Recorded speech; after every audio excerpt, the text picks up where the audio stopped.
Увс аймгийн нийгмийн арчил Монголын эмэгтэйчүүдийн холбооны ээлж чуулгана хийж байгаа эрхэм хүндэт төлөөлөгч та бүгд энэ өдрийн мэндийг хүргье.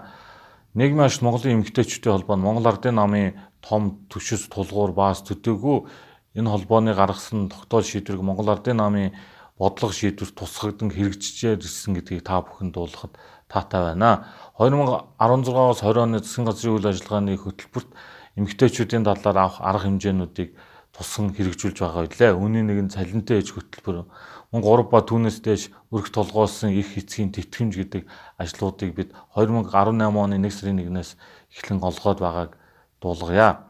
Цаашид Монгол Ардын намын дэргэдэг эмэгтэйчүүдийн холбооны бодлого шийдвэрийг Монгол Улсын хурлын гишүүний хувьд дэмжиж хамтран ажиллах болно гэдгээ та бүхэнд илэрхийлье. Увс аймагт хэрэгжүүлж байгаа миний шинэ эрен төслийн хүрээнд эмэгтэйчүүдийг ажлын байраар хангах, ажилдаа орлоготой болгохын тулд хүнсний ногоо хадгалах, нөөцлөх сургалт, өсчин гоо сайхны сургалтыг 2 дахь жилдээ амжилттай зохион байгууллаа.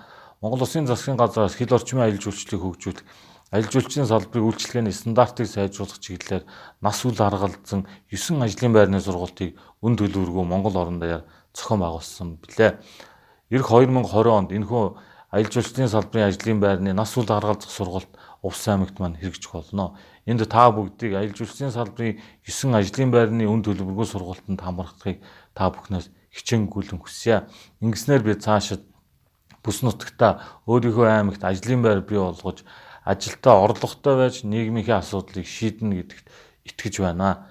Ингээд та бүгдийн чуулганы үйл ажиллагаанд өндөр амжилт хүсье.